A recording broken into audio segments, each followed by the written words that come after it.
Welcome back to Elevate Ordinary. Today we're joined by special guest Leah Darrow. We're going to talk about personalism, community, and lots of other stuff coming out of our favorite bit of pop culture, The Office. Join us here in a moment on Elevate Ordinary.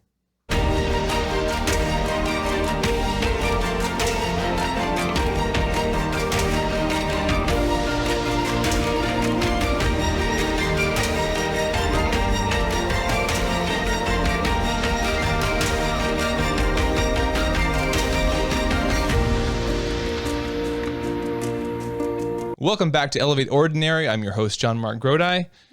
And I'm Teresa Grodi. And we're back with another discussion about, the ordinary bits of everyday life and how we can seize those opportunities for grace, for truth, for beauty that God sends us. Teresa, take it from there. What are we doing today? Well, guys, this is the episode. I'm very excited about this. I knew as soon as we developed our podcast theme, Elevate Ordinary, looking at the ordinary things in our life and the way in which the world is sacramental and even the tiniest things are elevated into holiness and greatness, I knew that we would have an episode about The Office. Yes. Which is our favorite. It's our comfort food. Like we hang out after the kids go to bed and we've watched it through like a bajillion times. And when I thought about having a guest, the first person who came to my mind was Leah Darrow. Leah, welcome. Hello. Thanks for that. I really do appreciate that you would think of me first. Yes. Well, I mean, there's a few reasons. You're just as nerdy, I think, as we are when it comes to The Office. And I'll let you explain that in a little bit. But I just wanted to tell people, if you are under a rock in the Catholic world and you don't know who Leah Darrow is, I have your bio. I'm going to read it. Go for it. Leah Darrow is an international Catholic speaker, author, podcast host, and founder of the Lux Catholic app, the first Catholic social media app for Catholic women, of which I am a member, and I like it very much. Leah received her master's in theology from the Augustine Institute, and she is the wife of a U.S. Army Green Beret and mom to 6. You've got one gestating there. Yeah, I always have to change my bio, and it's always I know, right? I double-checked. That's right. I double-checked today because I was like, do we still say 3 on our original bio that we put out or whatever? So welcome, Leah. What is something that you're really, what's a project you've got going right now that you're really excited about? Oh, God. Well, I'm pregnant. So that's a good project. Right. I'm there again. I've been there in that space of that project for about 7 years, but so pregnant with number 6. And then work-wise, we're relaunching our Lux app and we're changing a lot of things within that. So we've been working really, really hard with that piece and really just refocusing and realigning. And 2020 has just been an excellent opportunity to have so many of our comforts be stripped and not by our own choosing. And so it was really beautiful what it did to this ministry with the Lux Catholic app and what it has now evolving to. So we're working on relaunching it in a much different format. So that's what we've been working on. And kind of the reasons behind that is just basically like 2020 it's like the hashtag for everybody's reason. It seems like for anything that we do, it's like 2020. It's just because it's 2020. But it's also provided some very difficult and beautiful opportunities for change. So that's where we're at. I'm so excited. I'm excited for it to move over. The other day, I kind of freaked out on the app because I took my 2020 time off of social media because I just needed to take a break. And then I came back to Lux and I was like, oh my gosh, they've launched a new app and I don't know how to get to it and it's not on the App Store. And I freaked out.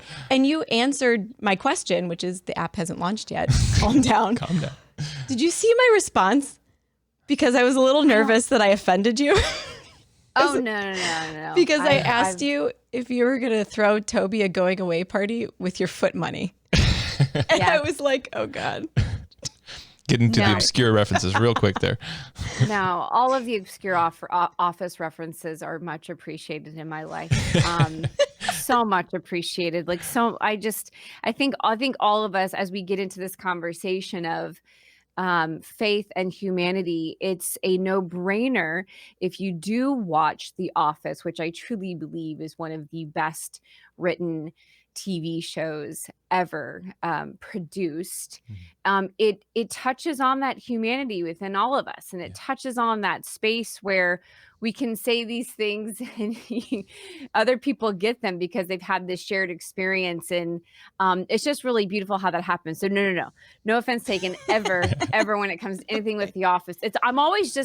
I love how every person who does watch it takes something different. We all have shared experiences. We have shared moments of laughter. We have shared moments when we're really connected to a character or the feeling or the moment or the aggravation or the disgust.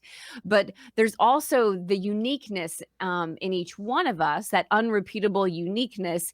It is of how we understand or interpret something within, let's just say, an episode of The Office, and really how that plays out in our faith and in the spiritual life and in the spirituality that each one of us kind of digs into in our path and in our journey. And that's just so beautiful because you see that, right? You see that in all the saints. You can see The Office in all of the saints. You can find out where St. Francis would have been inside The Office, or who Therese of Lisieux would have been placed inside The Office because of their uniqueness, their quirkiness, their annoying habits, maybe that they have just because they're human. And so anyways, I am going off on way too many tangents. No, this is great. Point being is yes. I love Office references.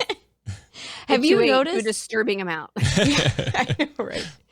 Have you noticed that you can, in watching maybe the first time through when you watch The Office and you see Michael, you're just he's cringeworthy.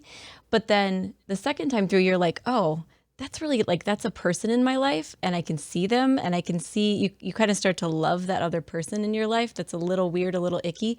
And then the more you watch it, the more you're oh, that's me. That's just me. Yeah. Oh my gosh, I'm the weird, icky one who, I find when we watch The Office sometimes, the way that Michael acts in a jerkish kind of way that you wouldn't, I'm oh, that's me with the kids. That was totally me the other day. And I've only found that with Jane Austen, where you read it and you're oh, I'm Elizabeth Bennet. And then the second time through, you're no, I'm Mrs. Jennings, or I'm Mrs., that's the wrong book.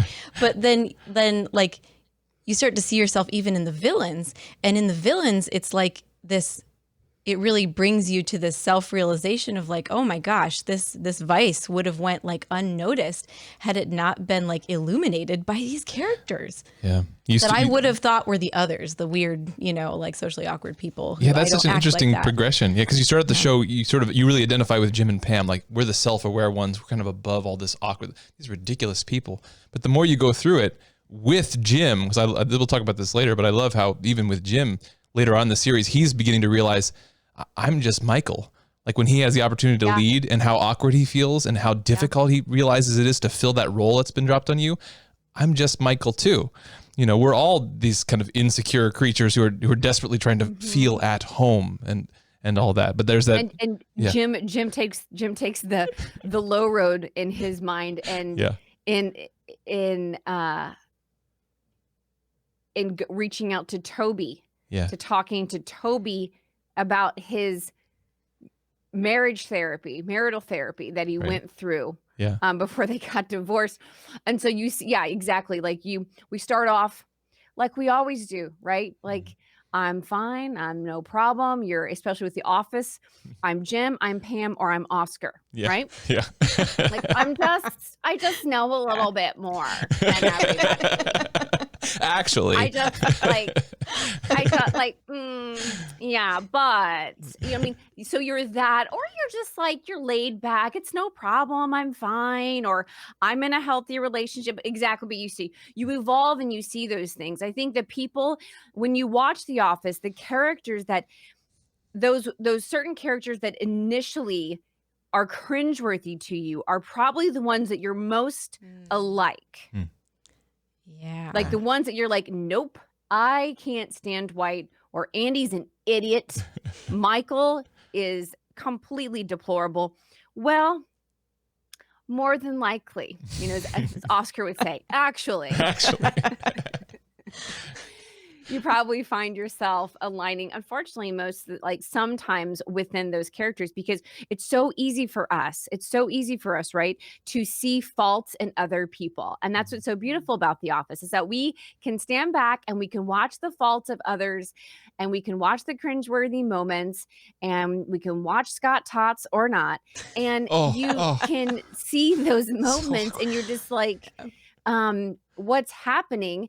And then like you said, Teresa, like you get to a place where you're just like, it's not so cringeworthy, because you begin to slowly, and that's the beauty of comedy. Mm-hmm. What comedy does is the reason why comedy is comedy is that it takes a truth and it positions itself into a way that makes it look so absurd that it's funny. Mm-hmm. It's an absurdity of truth. And that's why the things that are the funniest are, some people would say, the most true, or they really cut to like the reality of what's really happening, but nobody wants to say it in a serious way. So we're going to create an atmosphere that makes us feel comfortable to laugh at something, even though we all know what we're laughing at is, oh my gosh, this is really going on and this is true.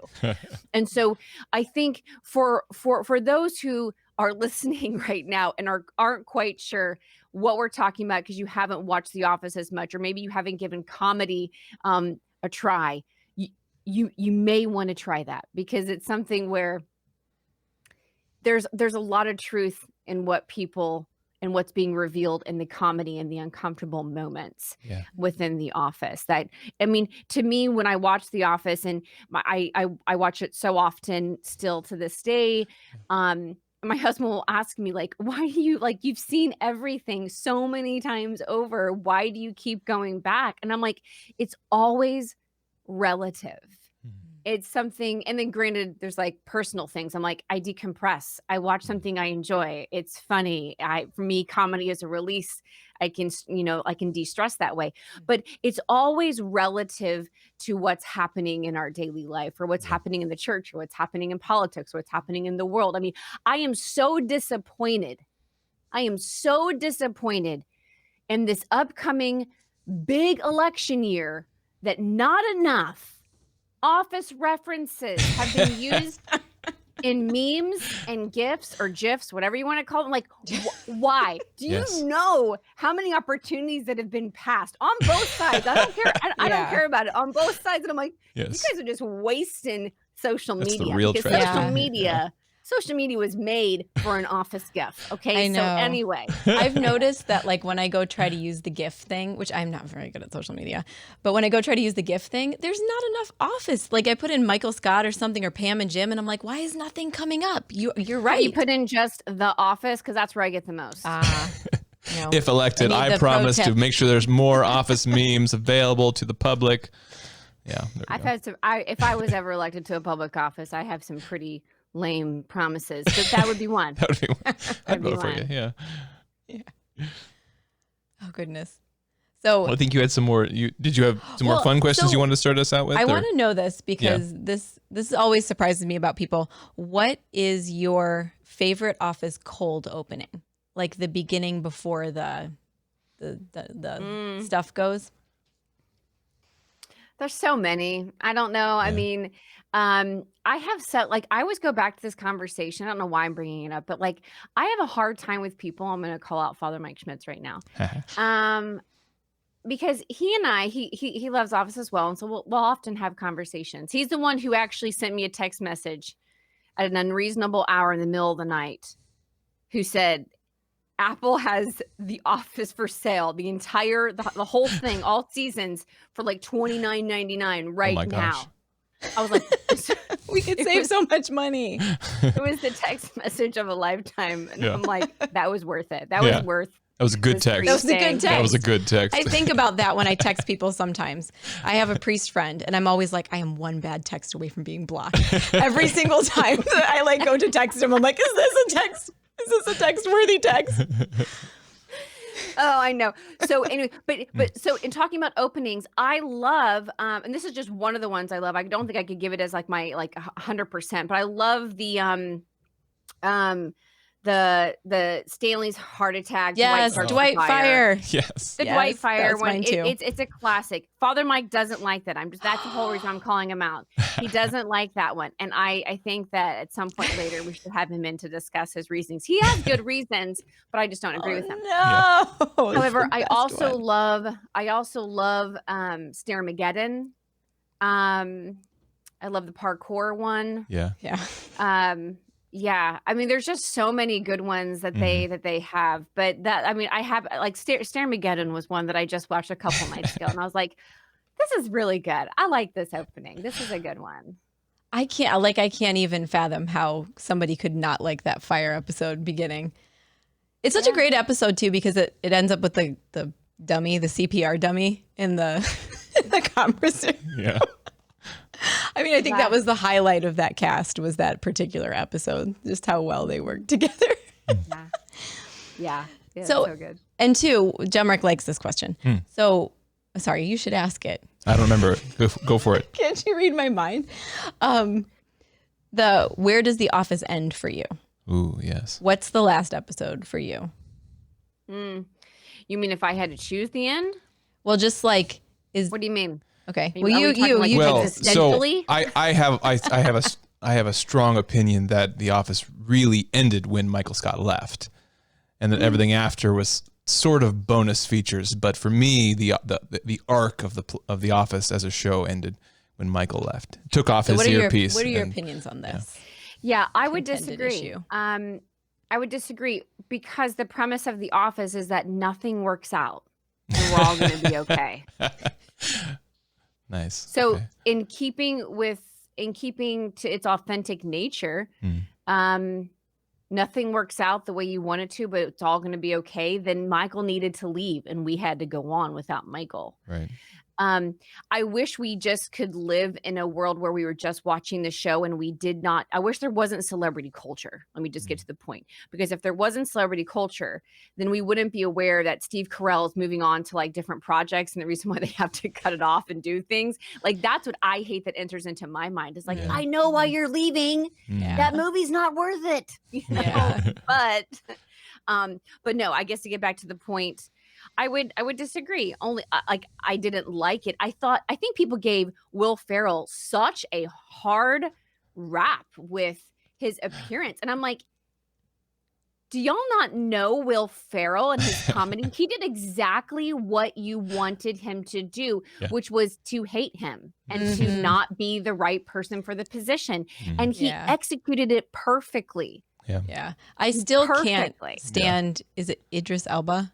Charles Minor. He'll always be Charles Minor. I can't stand him. I love action movies. They're my favorite genre. I've seen his movies, but I'm just like, he'll always be Charles Minor, man. And like Karen was so hateable. Yeah, he is. He's a total jerk. I agree. He's a total jerk. I think he was more of an annoying character than Will Ferrell with his like invisible juggling. And I'm like, these are classic Will Ferrell moments. It was fabulous. And people are like, it was the worst. And I'm like, what? I'm like, y'all know it's a show, right? Like, I feel like we have to constantly be reassuring, like, I'm a part of, I don't know about you, but I'm a part of some Facebook Office fan groups.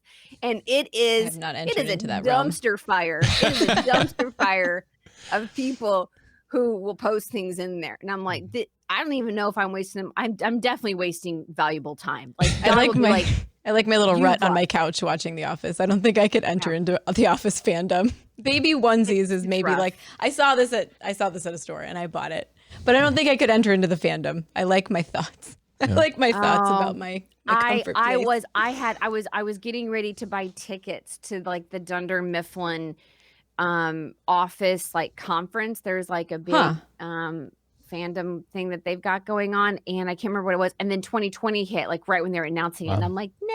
Oh, yeah. See, I think getting together with other people would be fun.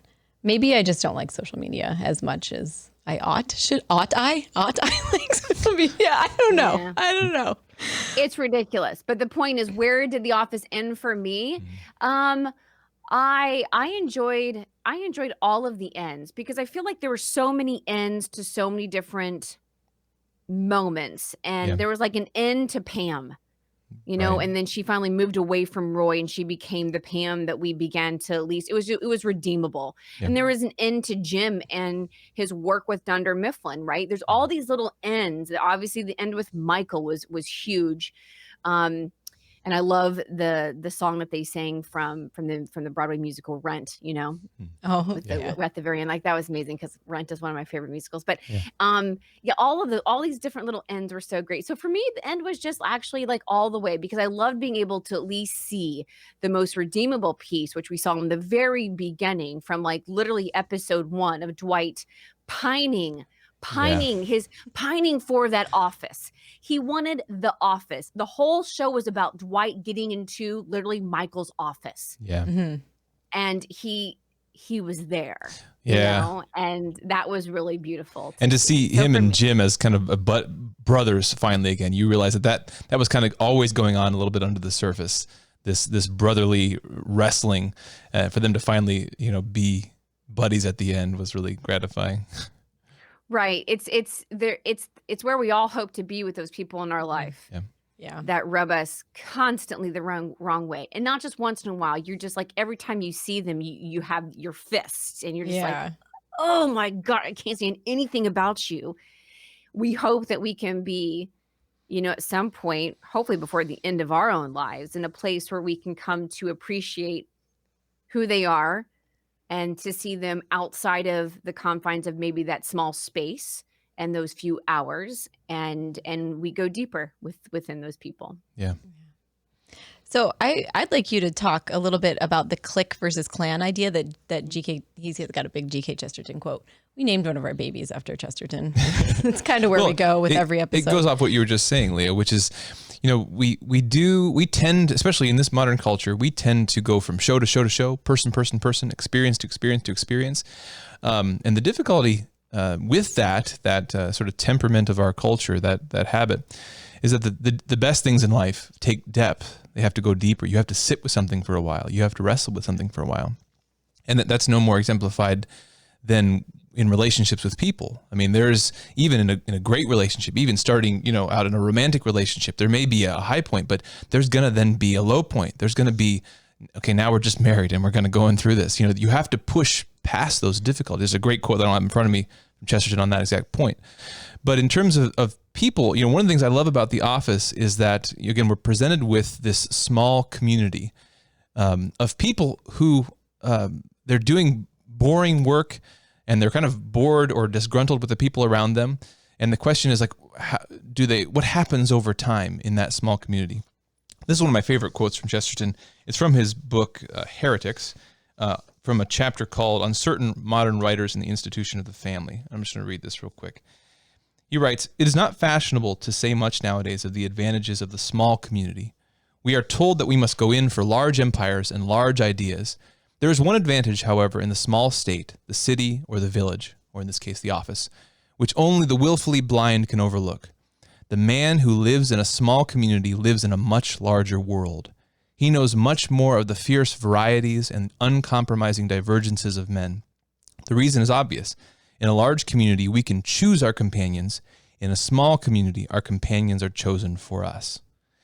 So I wanted to start there because one of the funny things about The Office, again, with Michael Scott as one of the protagonists here, is throughout The Office, people are always cringing when he's referring to The Office as his home. And these are my family. And Phyllis is like the nice motherly figure. And Stanley is like our, you know. And they cringe at that. But there's an interesting truth that emerges throughout the show, which is that one of the similarities between that office and a family is that you didn't choose those people. So this clique and the clan, Chesterton is pointing out that in cliques, you know, we choose people who are like ourselves. We choose people that are that we like, we get along with. They have a similar temperament, a similar passion, similar interests. And that's good as far as it goes. There's a place for that. There's friendships, there's clubs and all that. But the first fundamental institution that we all arrive in is a family where we didn't pick those people. We didn't pick their temperament. We didn't pick their spirit, their interests, their dislikes, their cringeworthy moments. They're given to us. They're the given other. And one of the great things about a family is that even though it's really awkward at times, you always have that place where you're loved for being there, for being part of the family, part of the clan. You didn't choose them. You just have to figure out how to get along with them. And there's a special kind of love that can only emerge in that kind of scenario where you love people because they're there and they're given to you. And it seems to me that that's one of the things that we all love about The Office. We with the office mates start out like, this is really awkward and these people are strange. But then over the course of time, what happens, again, as you've pointed out here, is that they begin to become humanized to us. We begin to see their depth and we begin to see ourselves in them. And then suddenly we're loving different kinds of people from ourselves. There's a quote, "Lord, help me to love the people who sin differently than me," or something like that. It goes a little bit like that. And that's kind of what happens over the course of The Office. Yeah. I agree. Yeah. It's quite biblical. Yeah. In terms of what we're called to do. I mean, Jesus calls us all out in Scripture. You know, when he lets us know that that we don't just love the people that are just like us. We're not supposed to love the people the ones that we choose to fraternize with, but we love our neighbor. Yeah. Right. And you didn't, like you said, you didn't choose your neighbor. Yeah. So, there's something really obviously profound and beautiful about that, and very difficult, and that we all can relate to, because we all have that. And often it's easy to talk about those people in our life that are so frustrating and difficult. But as you know, Teresa, you said from the very beginning, like hopefully we get to a place where we realize that we're the difficult neighbor for somebody else. Yeah. I am the annoying neighbor. I am the annoying, sister. I am the annoying daughter. I'm the annoying wife and the annoying mom at some point or other, that other people are practicing charity to deal with me. So it offers a lot of opportunity to practice those virtues that we need so desperately in our world, of humility and forgiveness and mercy and kindness. I think that's absolutely, I mean, obviously it's Chesterton, so I mean, really can't argue with somebody that brilliant, but and not that I would, but it's absolutely true, that clique versus clan, and how quick you can see that in The Office, though. Yeah. You can see that immediately. And I love it because when Michael talks about that, when Michael Scott talks about, this is my family, you get a sense of like an eye roll from the other office mates. Right. But you also, from a viewer, initially you can get the feeling that, man, he's desperate. Yes. He has no friends, but he does. Like, I remember feeling that same way too. And I'm like, oh my gosh, like he is so insecure and he's so desperate, which he is. Yeah. He is those things. But the fact that he sees these people as family, that's not necessarily the desperate thing about Michael. Right. And it's, why do I not see the same thing in my own life about my own self of people? It's just really interesting how you're like, Totally. when you start realizing that you're a lot more like Michael Scott than you want, because you know what he does in Scott's tots, and you just can't fathom Right. that you would do that, right? So Yeah. anyways, but yeah, I love that, and it's great. Yeah, he wears his desires. I mean, what's interesting for Michael Scott is he's kind of an everyman, over the course of the series. His virtues and his vices, they are right there on the surface. They're not hidden from us. That's why it's so cringy, because his desperate desire for home, for family, for belonging, for being at peace in his own skin. We all have that, but we're sophisticated enough to hide it deep inside and play it off. He can't do that. It is all out there all the time on the surface. Even when he thinks he's alone talking to just the cameraman, it all comes out, and it's so awkward, but it's so real. So many of the things there's so many moments, that has that out there where he's just revealing how desperate he is to find that. That's why Holly is such a game changer in the end. Lewis describes friendship as finally meeting someone. I mean, sort of reversing the theme from earlier, but finally finding someone who is like the same soul in another body. Lewis describes friendship as meeting someone and having the experience of, you too? I thought I was the only one. And when Michael finally meets Holly, he can leave the office. Yes. Because he found his home. Yeah, he found his family. One time I had a friend who She and her husband were missionaries, non-Catholic missionaries, and she's really drawn to the Catholic Church, really, really. And she was like, why would I leave my church that where everybody has the same evangelical mission, everyone is taking care of each other, and come into the Catholic Church when I see that not everybody cares about Jesus Christ? And it made me think that, like, so we as Catholics, we baptize infants. Right. And we're brought into the Catholic Church as babies. And so within the Catholic Church, you have differing levels. It's a family. It's a family. Yeah. And I think that messy. that the office is really helpful because it helps you realize that, yes, we're not all at the same level. We're not all at the same, level of social awareness or of maturity.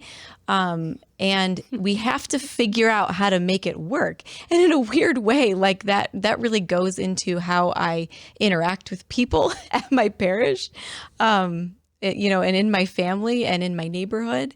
Just remembering that, like, yeah, we're not all called to be at the exact same level all the time to be a part of the clique. Yeah. We're all at differing levels, and I was at a differing level, and I'm sure I'll look back in 30 years and be like, oh, I'm so glad I didn't stay where I was. I was a mess, Yeah. Yeah. It would be fun. I know we can't do it now, but it would be fun to take The Office with all the characters and label them, Yeah. church people, like Right. all the church leaders. Oh, someone did that characters. once on Twitter. I have to find it. That is awesome. Oh my gosh, they did. Yeah. See, I'm off Twitter. Twitter truly is the epitome. It's the original dumpster fire. Yes. And I a couple years ago, I was like, I'm out, man. Yeah. I'm out. It was too much. I Yeah. didn't pay attention to Twitter for 2 days, and I was totally behind, and I didn't know what was going on. And I was like, I can't do this. I've got kids. Yeah. Yeah. Yeah, but the different characters they typify, so many different, in their different situations, virtues and vices. And, one thing, another aspect of Michael that I really love, and we mentioned it earlier, is, so he's trying to fulfill this role as a leader, and he's not cut out for it. And people don't like him, they really don't have time for him. But he's there and he's called to do it, like it's just what he has to do. He has to get up in the morning and be Michael Scott. Well, the more that I've gotten into family life and my own callings of leadership in different aspects of my life, man, more and more I just feel like Michael Scott. We're all kind of thrust into these roles, and they're difficult, and we kind of make the best of them as we can. You're just trying to put on a brave face. And there's something. It's interesting. There's something to that. To sometimes you hear him say like fake it till you make it, sort of a thing. And we have this assumption that you'll get to a place where it's like fully authentic. But is there ever really a point where you're not having to venture outside of yourself in vulnerability, in kind of a leap of faith when you lead or when you stand up, when you speak? I certainly feel it as a father that you're always having to die to yourself a little bit whenever you get up and initiate something new, or I have to give a speech, or I have to lead the family in something. Absolutely. Yeah. Yeah. Life is death. And Yes. the sooner we realize that, the less unhappy you'll be. I'm not saying you'll be happy. You'll just be less unhappy. It's a very depressing conversation if you are looking at it. If one believes that this life should be ultimate fulfillment at some point. Mm-hmm. But we know as Christians, we know as Catholics that our ultimate fulfillment is not in this life, but it is walking through the physical door of death and God willing being with Christ forever in heaven. And so the more that we realize at this point that it's uncomfortable and it is a dying to self. I remember this definitely could have been a line from The Office. I'm sure we all have moments where this should have been recorded and put into The Office. I should have written to the producers while it was filming, being like, something just happened in my life and it really deserves to be in episode 2. Mm-hmm. But I remember newly married, talking about, dying to yourself, newly married. And Ricky and I were living in California. And we had just gotten into some argument, I don't know, over something stupid. It doesn't even matter. It does not even matter what it was, but it was clearly something small. And I felt like I just couldn't take it. So I was like, I got to go for a walk. So I go for a walk. Okay.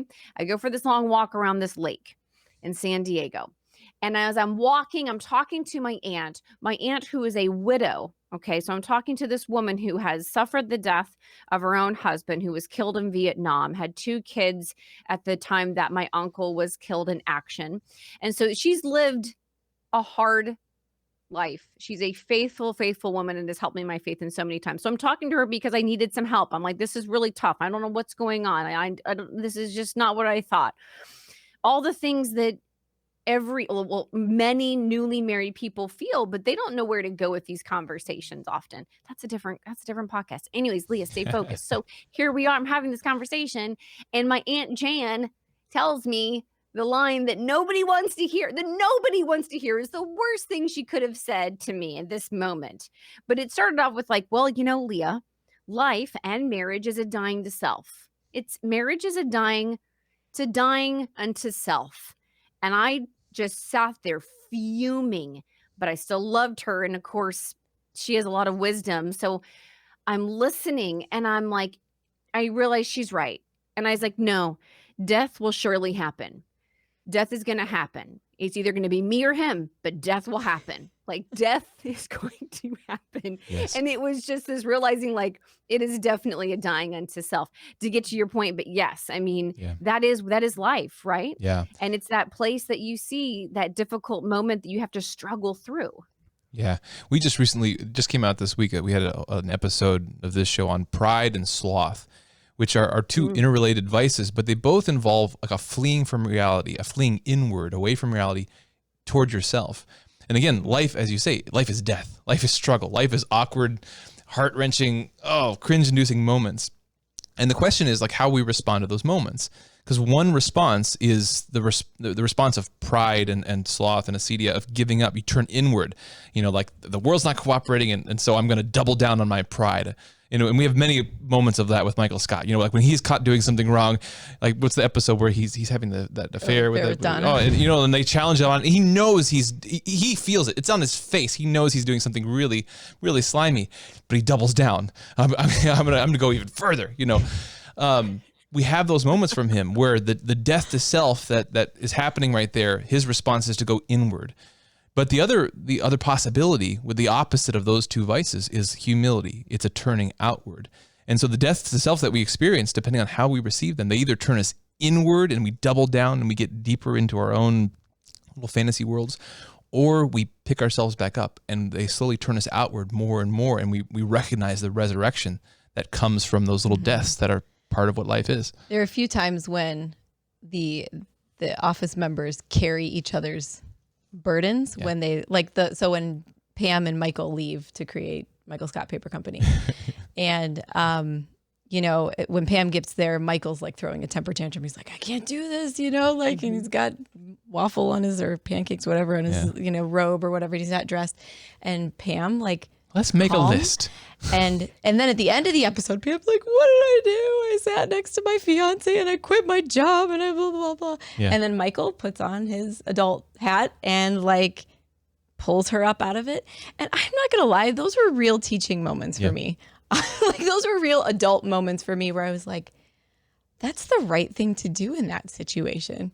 The right thing to do is to shoulder that person's burden, like St. Paul tells us, to shoulder that person's burden and be there and walk through it together. And, even if you're scared, you need to be the big one. And that happens so much in parenting, or like there's been a murder.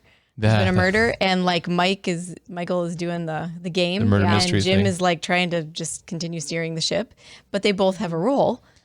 Jim really recognizes in Michael, like there's a complementarity there. You have this weird moment. He realizes that, there's different roles to play here. One is entertaining the kids while the other one rows the rowboat and keeps us from drowning. Yeah, and there's so many relationships like that in the office that show us exactly that. Oscar and Angela is one of my favorite relationships. Yeah. Kelly and Ryan, amazing example of relationships. Yeah. And the humanity and the honesty within that, the honesty in vice for sure, but of what you see, of what happens. Yeah. Obviously Jim and Pam and their marriage as it hits the rocks and things start to kind of unravel for them. But there are those relationships, and even in the relationship that Michael has in this triangle of Jan and then just really Dunder Mifflin, especially when he goes to testify on behalf of Jan when she sues the company. Yeah. And at the end, he makes the honorable decision and not just doing what Jan wants him to do, but he tells the truth. And it doesn't really get him too far beyond that, outside of the fact that you saw character in Michael that you hoped was always there. And doesn't life offer us so many opportunities where we can really test our character and be the people that we profess to be? Will we be honest? Will we say the right thing when it's uncomfortable? Will we own up to the mistake and then attempt to fix it somehow? Will we reach out when someone's having a really freak out moment, knowing that, hey, we've been there too, and I'm not going to judge you, but hey, let's just do this together. Let's make a list, or let's whatever we need to do.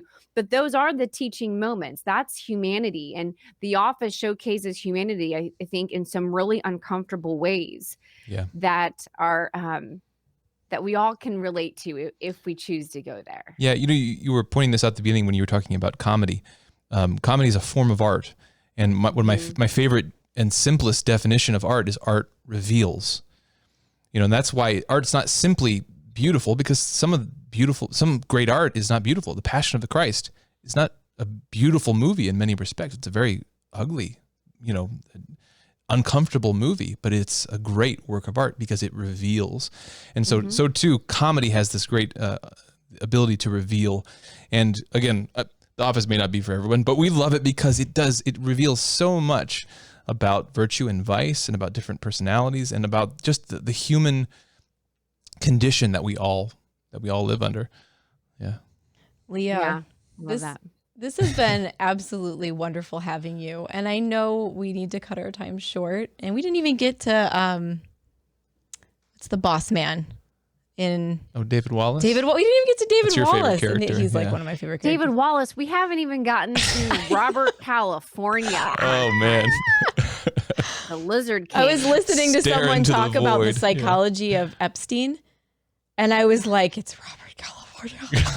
I know. Again, why? Like, there's got to be some type of block that people don't use enough office gifts to reflect in the real world. I'm like, we would have a more peaceful world if everyone watched The Office 30 times over and over again. They did that more than maybe some other things that they're doing, but that's just personal opinion. That's why that's what I'm doing.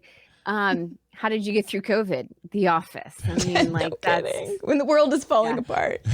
Right. Something like that. I say this joke, although I hope it's not true, but there's a part of me that is very aware that there could be a conversation that I have with Jesus that he says, you know more Michael Scott quotes than mine. And I'd be like, okay, I need to work on that. I feel like that's like a piece of reference that God's like, it's not bad that you like that. I just need you to spend your time other places too.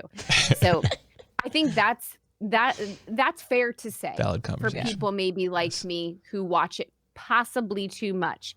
I think that's a fair analysis of something that I need to work on. But however, there's a lot of good stuff in The Office that we haven't been able to cover. We should probably do a part 2 because there's some really, really beautiful things that are going on. I wanted to say something too about what you just said about art and how it reveals. I mean, that's again why we share this love of The Office, because it does reveal these greater truths, these deeper moments of humanity that it's hard to go there, but it's a little bit easier when you've got comedy to kind of sail you in, and then the episode ends after 28 minutes and you're okay. So, but I think what's so beautiful about that is that all the transcendentals, that's exactly what they do. They reveal what's true, good, and beautiful. If it truly is true, good, and beautiful, it will reveal. So even beauty, it's it's one of my favorite topics, if you know anything about me. And so when in my studies of beauty and then in the book that I wrote about it, one of the definitions is that beauty reveals the glory of God.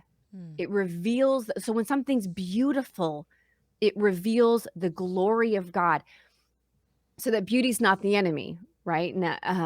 But it's truly this attribute of God. And so all these different things that we're talking about, how art reveals, and humor, and comedy is this form of art, and it can reveal something about our humanity that gives a glory to God of our willingness to see us in our tough moments and still say, I've been wonderfully made. Yeah. Because I've been made by him. And it's just, I think that's really beautiful. When you talked about the crucifixion, I mean, the crucifixion, movies, paintings, whatever they may be that depict the crucifixion, we can truly say, based on that definition, that the crucifixion was the most beautiful moment in history. Yeah. Because it revealed truly the glory of God, who gave his son for us, who then would raise his son for us. I mean, that's the beauty of art. And this is one aspect of art that we've been chatting about and talking about, but I love it so much because there truly is beauty behind it all. Yeah. And it's all around us. I mean, that's really the theme of our show here, Elevate Ordinary. We're talking about The Office today, but, all aspects of our lives, if we scratch the surface, the life is the greatest work of art because it's got the divine artist. And so, but sometimes we do need these works of art to give us a primer. We exit the real world for a moment and get a glimpse of the glory of God, or the reality of our human nature, or the reality of death and resurrection, all that kind of stuff, so that we can come back to reality and see it a bit more clear. Amen. So, Amen. Yeah. I love it. That's great. Well, thank you so much, Leah. Can you tell everybody where to find you real quick if they don't already yeah. know how to find you? Yeah, absolutely. If you want to follow me in random antics, then you can follow me on Instagram. I'm at Leah.Darrow. You can find me there. My website's leahdarrow.com. And hey, if you're a Catholic lady and you want to pray and hang out with some women and have a Catholic social media place where you can go and not feel really icky or cringeworthy because of what you've been scrolling on all those other different levels, then you can go and meet us inside the Lux Catholic app. We're launching that at the end of this month of October, so it'll be ready, and we welcome you. You're welcome here. Awesome. Well, thank you again, Leah. Yeah, you're welcome. Thanks for having me. This has been so fun. Yeah, So absolutely. it's so great. I love this topic. I love our faith. I love the office. It's so awesome that you can easily see the connection between where this is and where it leads and what it can offer people. And, just need a little bit of a de-stressor, but it gives you something to really think about afterward. Yeah, and this is a call out to Father Mike Schmitz. I need to understand why you don't like that cold opening. Come and defend yourself, Father. In our part 2 episode. Ready. Father Mike, you definitely need to come on the podcast now, and you need to discuss it. And I'm sorry. I don't know if that was a private conversation I shouldn't have let. Well, it's out now. But I did. I mean, so I guess we haven't aired it yet. So I pulled a total Michael Scott. So he can go and redeem himself on his own. I'm sure he will. That's right. Wonderful. Want to lead us out, babe? Sure thing. Well, once again, thank you for joining us for this episode. I want to remind you again that if you go to awakencatholic.org/donate, and you can join the Awaken Nation, a group of people just like yourself who are enthusiastic about sharing truth through beauty. They support this work. They support this show and all the great shows here on Awaken Catholic. But you can also go to hallow.app/awaken to download the Hallow app. It's a great Christian meditation app. It's a really, really great accompaniment with your morning cup of coffee or Yeah. It's a great app. Check it out. With your bacon, your grilled bacon. Yeah, I was thinking about the grilled bacon episode. Yeah. Sorry. So check that out. And once again, thank you for joining us for Elevate Ordinary. We'll see you next time. God bless. This show and all media on Awaken Catholic is made possible by the Awaken Nation and the Hallow app. The Awaken Nation is a community of people like you who support all things Awaken for as cheap as a cup of coffee a week and get access to exclusive content. Learn more by visiting awakencatholic.org/donate. Hallow is the only audio-guided Catholic prayer app focused on contemplative prayer and traditional Catholic meditation such as Lectio Divina, Daily Examen, and the Rosary. We here at Awaken all use Hallow every day and love it. To learn more or give it a try, visit hallow.app/awaken.